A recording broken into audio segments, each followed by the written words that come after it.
forget, you can hear the full-length, longer version wherever you get your podcasts. Today is odd because my, and I've not used this word before, esteemed guest arrived before me. I wasn't late, let's be very clear. I was on time, but my guest was early. That never happens. And he came on his own steam, under his own steam, on a bicycle. Can you guess? Who would be coming? Well, you know who it is because you've clicked on the... That's the problem. Okay. When you try and tease a guest on this. Right. You're robbed of mystery. Yeah, because they've seen... Unless it's just rolled on from another video. Well, that does happen, because people are so entranced by the first one, or perhaps they're doing something else and stepped away, and then your voice comes on with the introduction. That could have some mystery within it. Sometimes this podcast rolls on in my own house. Okay. Now, that sounds like vanity, doesn't it? No, well, I, of course, big fan of the podcast. And I was listening to your interview with Harry Enfield, where he told the funny story about his children watching him on a video, and then the police. Yes. A policeman came because a bicycle had been stolen. His children, for the first time, were all glued to watching a video, and he felt mortified in some way. Does it feel like that? Do the police often visit you? It's not. No. When did they visit? We once said the night we moved into the house we're in now, so 20 years ago. Okay. The fire brigade came because some weird alarm went off. Okay. And we called them. That's by a fire alarm, maybe. Could have been. I mean, it's that wonderful mind of yours. You see, you made that connection. I can make very literal connections. That's a speciality of mine. No, there was the reason that this podcast would be playing continuously has something to do with the subject we touched on. Okay. Before the camera started rolling. Yes. Woof, woof. Oh, okay. Your sexual appeal. Yes. Yeah. Yes. And I find I can only really perform. Yes. If I can hear myself. Your own voice. I understand that of you. I mean, I don't understand it. But okay, so we were talking about dogs. Yeah. And so does your dog your dog likes your voice and wants to be calmed when you leave the house. This is like an episode of Sherlock Holmes. So you left the house, your dog was distressed. I imagine your dog's anxious, as many dogs are. And so you kindly put your voice on when you leave so that the dog still feels that you're there and is soothed. It wasn't my idea. This was the idea of the trainer. This makes a lot of sense. And excellent that you have access to a library of your own voice. Well, I mean, yes, because most people wouldn't, would they? I mean, when you put it like that, it makes it sound as though I've got every episode lined up. Sure, which I have, but that's by the by. Yes. No, I put it on and it seems to calm her down because Richard and I were talking about holidays because as you speak to us now, I don't know when this will go out. We could both have passed away by the time this goes out, right? This will go out after the apocalypse. But, don't say that. No. But it's now the beginning of July and thoughts turn to summer holidays. Yes. And Richard, you expressed a concern. Yes. You've not booked anything. Yes, and I mean, not long. Yes, we've got dogs. Yep, 2 dogs. And it has reconfigured matters. There's if you're last minute by nature, that's got to change because arrangements have to be made. What sort of dogs? They are egotists, as far as I can tell. I mean, vastly overestimating their own capacities, seem to think that they can defend us. But I don't think they really could in any situation. They seem alarmed by people often. And I want to say, well, the people are staying. So in a way, you've got to get used to them rather than them making way for you. If you had to assign a breed. Yes, they are what's called in the trade cavapoos. Oh. I don't want to give, too much information out because of the dog napping. A lot of dog nappers in a sort of 101 Dalmatians way. And I could imagine that in your world, yes, dog napping is a big crime. It's a big crime. And I'm also interested to know what you think my world is. It's a beautiful world of a sort of stripy shirts and sort of flowers. Well, I'll tell you exactly. I can answer that. Yes. Instantly. Go on. It's a Wes Anderson world. Right. When you went and worked with Wes Anderson on Henry Sugar, yes, was there ever anybody who was more of a shoo-in to be in a Wes Anderson film than you? Well, I lack the sort of objectivity to be able to in any way. I'd say anyone would be more qualified to be in by dint of the fact that they're likely to be able to express emotion. But it was a great pleasure to be asked to be in one of his films, and I think he's great. And yeah, I think he's one of the best directors sort of ever, really. Well, I'm in great agreement with you, but I could imagine Mr. Anderson, for I have never met him, I could imagine Mr. Anderson becoming aware of Mr. Ayoade, however that came about, and Mr. Anderson going, well, blow me. He's already in my world. Well, you see, I think it's much more to do with an act of kindness, because I think he occasionally has amateurs in his films. And I think I'm one of those people. And so a long time ago, I directed a film called Submarine, and through a variety of odd circumstances, Ben Stiller was one of the executive producers on it. And he very kindly arranged a screening which Wes Anderson and Noah Baumbach presented. So it's entirely to do with Ben Stiller. And so I met Wes and Noah doing that. And so I think just by sort of vaguely being around, like a mascot in a small part where I can't derail it, he was like, oh, well, come and hang out and have soup for lunch. That first time you met him, did you see a look in his eye that said, get away from me? No. Yes. That said, I'm with my people. I was very glad to meet him, and I think Rushmore is excellent, as are many of his. They're all so good. Interesting. You've chosen one of his very first films. There is an inference there that after that it was all downhill. No, I don't feel. I feel he's one of the few directors where almost any character could appear in another film and it would still remain consistent. But when I met him, it was so long ago, doing Submarine. That was the one of the main films that was still sort of bubbling. It was before he did. When I think it might have been right after Darjeeling Limited, which I also think is a great film. It was when you met him. Yes, right. Around that time. And also in my head, because this film that I directed, Submarine, was compared to Rushmore, I sort of twin them now a bit in my mind, even though I didn't quite feel they were similar at the time. But through being compared to Wes Anderson, I sort of started watching Wes Anderson films again and just found myself liking them even more. I knew him, but it sort of, I don't know, deepened somehow. The Grand Budapest Hotel. Very good. A masterpiece. Yes. Yeah, just certainly. A joyous film. Yeah. Fantastic Mr. Fox, I think, is brilliant. And Isle of Dogs, I really like so both of those are stop motion. Stop motion. I really liked The French Dispatch. I thought that was great. You? I did. I like all of his films. I liked it in parts. Okay. And I sound like a critic. Listen, he's Wes Anderson, he can do what he wants. Right? Yes.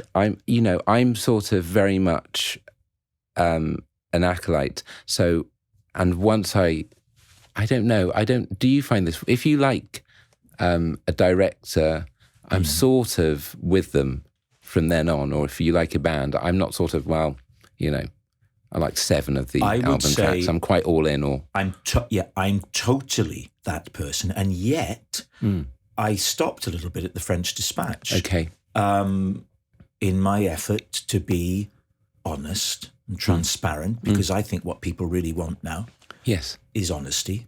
I thank you for that. And transparency. Yes, the election's tomorrow. In our world, it is. In the world of the listener. Yes. They know, isn't it weird, Richard? They know things we don't know. It's almost unbelievable that anyone would know more than us. You and I sit here like two young kings in so many ways. Yes. Look at us, both beautifully dressed. Well, we look like we've been kicked out of a garden party. It's what we currently look like, I think. Kicked out of a garden party. And we're somehow in a gazebo for people who can't mix. I mean, it's more me. I think you've come in compassionately because you mix very well. You've seen that I look distressed and you're trying to persuade me to join the adults again. Where's Richard? Oh, he's in the gazebo. He's gone back Rob, into the gazebo. You go and talk to him for a bit. He says he's happy reading his book, but he doesn't look that happy. He finds these things really hard. I think why? Yes, I mean, I don't everybody's know. pleased to see him. There's a thin line between being uncomfortable and sulking, but he hasn't learnt that yet. I have a pretty good knowledge of you. I'm sorry. As an admirer. Well, please. Although we've spent very little time in each other's company. Don't force me into a compliment. But the admiration is surely all on my part. Surely is an interesting word there. You know, sometimes there's a pause and you just lob in a word. I mean, now I'm getting too comfortable in the gazebo.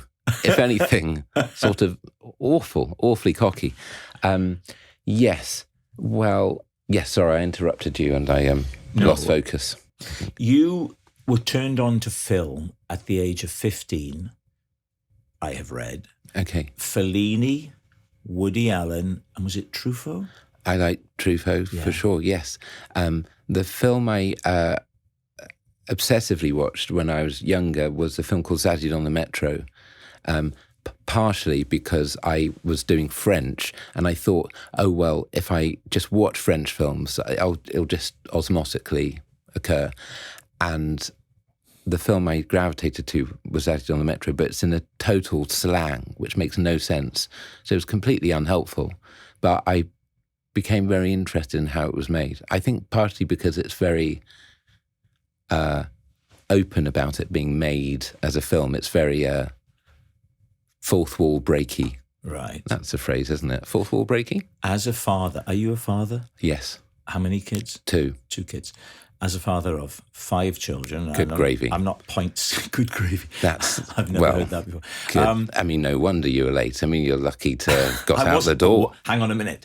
I wasn't late. Well, I was on time. That's a bit of revisionism there. It is not. You were early. I was hit. Okay. What time did they tell you to get here? They told me to get here at 6 a.m. And I was camped outside. They said, if you don't get here, Rob will hit the roof. Don't tell Rob because he can get very, very angry. For Rob to hit the roof is quite an achievement for a little chap like him. Stop it. Now, you got here early today to talk specifically about one book or 2 books. Well, it's a strange configuration. There's a book called The Unfinished Harold Hughes, which is about a writer who is half Welsh, half Nigerian. And it's a book about a playwright. And the idea is that there's this biography about him, which is called The Unfinished Harold Hughes, but there are also 3 other books, which are his works. So there's a book which is his films, which he wrote afterwards, 2 volumes of his films, and a volume of his plays, prose and poetry.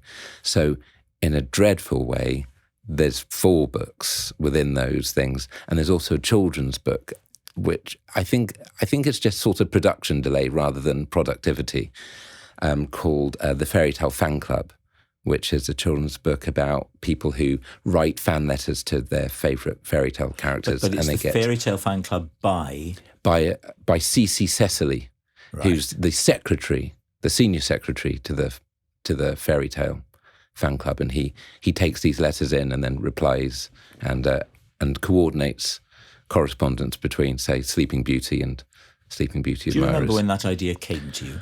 Yes, I do. My wife, Lydia, we were working in the library. She was writing and I was sort of accompanying her and didn't have much to do. And it sort of came about in that period. I wrote another children's book called The Book That No One Wanted to Read. And I remember that coming about because it was an old-fashioned library, and I was just thinking there's some books here that have not been taken out for a long time. When you say the library, you don't mean the library in the west wing of your own home? No, there are no wings to our home. Peck and base we are. There are rooms, but no, not wings. I wish there were wings. Possibly after the sales of these books come in, they'll build another wing. But we were in a library in town, and and I thought, oh, what would it be like to write a book from the point of view of one of these books that no one's taken out? Would one of these books get sort of sad that no one wanted to read it? But yes, those two children's books came about in that same period. All I can remember was before COVID. Yeah. And then perhaps because of COVID, my memory's terrible, but I can't quite remember much more than that.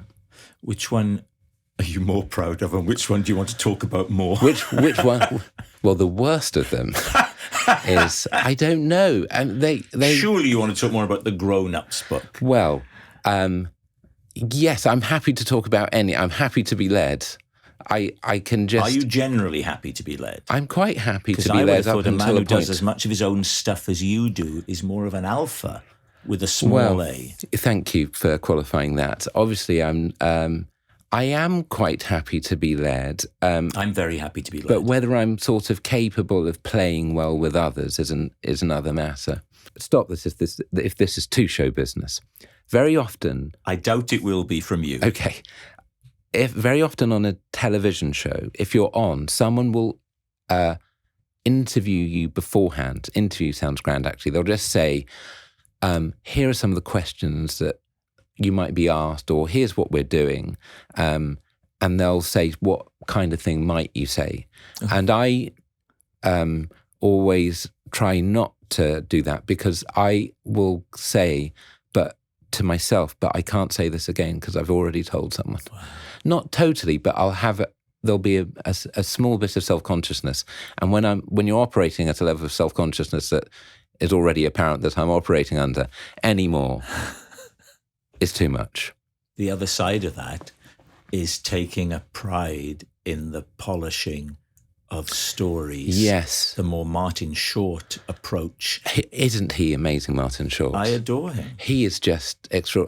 I mean, Jiminy Glick, Have you seen the recent ones he did when he was filling in for Yes, Jimmy Kimmel? I mean, it's just... The one with Bill Hader is He's glorious. Just extraordinary. Have you seen you obviously have, but the Mel Brooks one, What's Your Beef with the Nazis? I mean, it's pretty good. The Steven Spielberg question, when are you going to do the big one? Yeah, the one that really connects with people. Yeah.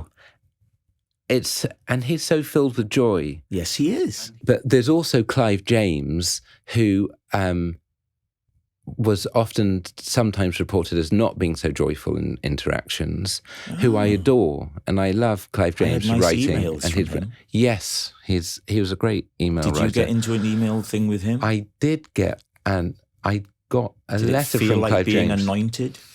I mean, he's one of my favourite writers, so it was a huge thrill. Yeah. Yes, and it was a very kind and humane letter. When you get a letter. nod from someone like that, yes, it's better than a nod from your peers or your contemporaries. Well, yes. I mean, you've got such an emotional relationship, a very one-sided emotional relationship with certain heroes that it can feel... Who have those been for you then, other than Clive? And how did Clive come into your life? How did I think I might have just... I don't know that I've written a fan letter other than to him. I think I just... Again, I think it was at Lydia's prompting. I think I was going on and I was going through a real Clive James jag. I was listening obsessively to Cultural Amnesia, which is just a masterpiece, one of the true masterpieces, and just really enjoying being in the company of his voice. Was beautiful. Poetry's amazing. Poetry was so insightful. Oh, yeah. It was rather beautiful. Yes. And his analysis of poetry, so generous. Frank Skinner, I think, is also like that. He seemed a fan of all sorts of things. Yes. And I think, actually, connecting it back to a point of sale of the unfinished Harold Hughes, one of the elements within it was a director called Lindsay Anderson, who I really like, who directed Earfo, Lucky Man. And one of the points of connection was that Clive James wrote quite a scathing review of a TV play of Alan Bennett's that Lindsay Anderson had directed and made quite Brechtian. I forget the name of the TV play now. And so I can't remember whether the Lindsay Anderson sent me back to Clive James or the other way round. But so Lydia said, "Oh, you should write to him maybe." And obviously I resisted it for about 6 months or something because of being bloody minded. And then I wrote, and then he wrote back, which I didn't expect at all. It was just meant to be. And I was starting to think I started to have an urge just to say to certain people that they're extraordinary and how much they've meant. So who would the others be? Mick Jones from The Clash.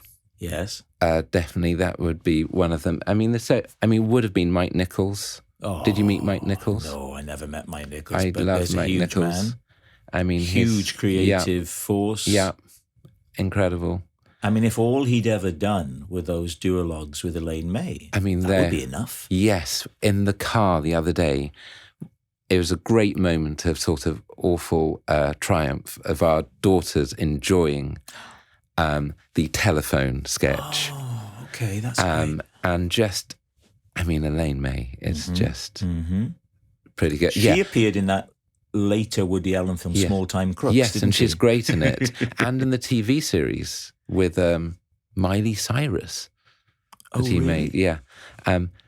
When Mike Nichols says, when his mother's saying, isn't there that bit in the astronaut sketch when he worked at Mission Control or something, doesn't he? I don't remember that. So the sketch is a mother calling her son, and the son works in Space Command and is launching a rocket and hasn't called home.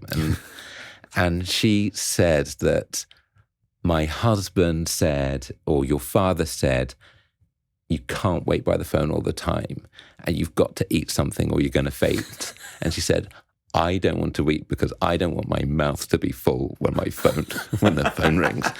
And it's just full of just incredible lines.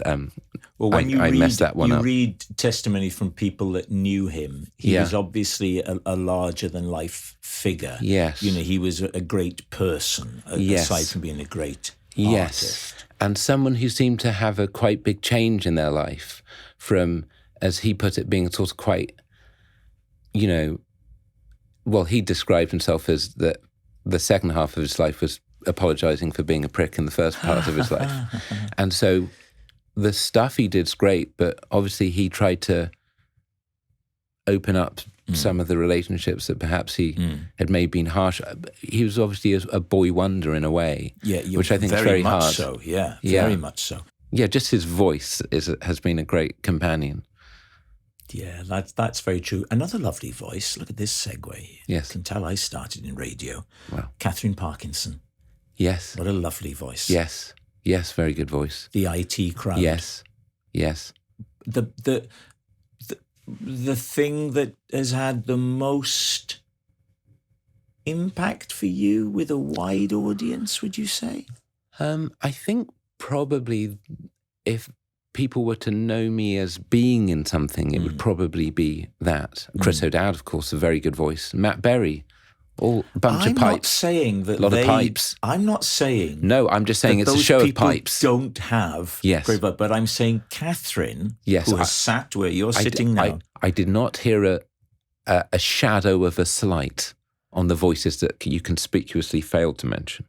Matt Berry, who I've had very little. Yes. I think I've only literally met him once in my life. Okay, jousting. Is a prodigious talent.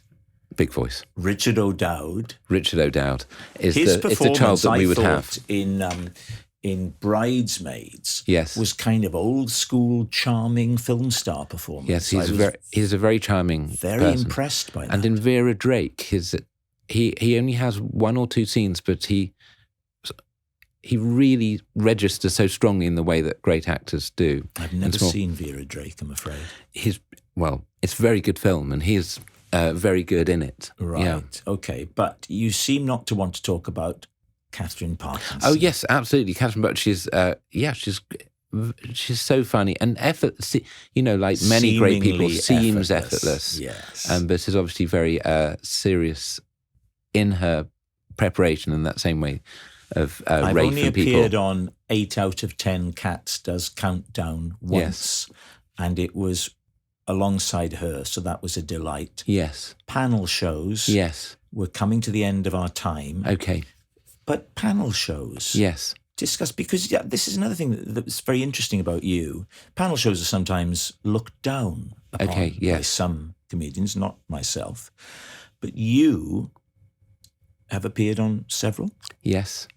What do you get out of it other than the money? Well, need there be anything more? I think not. No. And I think that's a suitable place to end. There's a writer called Deborah Eisenberg, who's a great short story writer. And I was, for whatever reason, I was describing a panel show to her, because they don't have the same culture of panel shows in America. That's right. And she said a sentence that I will not forget, which is, "So it sounds like a Dadaist exercise in leveraging your subconscious." And I said, "Well, you haven't seen the shows I've been on."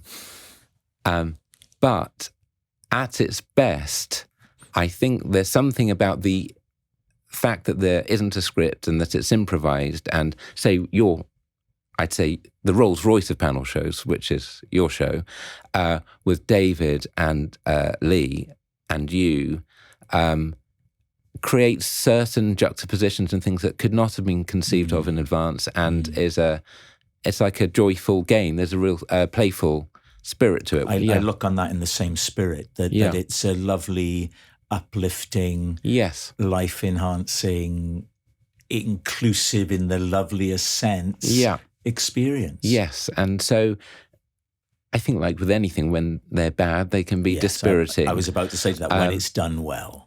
But in the case of your show, when it's done extremely well and people are on it, so funny, and the game itself is a very generative one, I think they can be great. Yeah.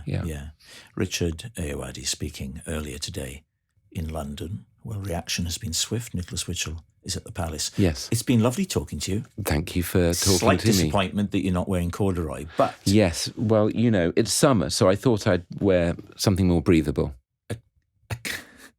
And it's the garden party as well. They can't see you. What are those shoes? They're not offering you much support. Oh, in which way?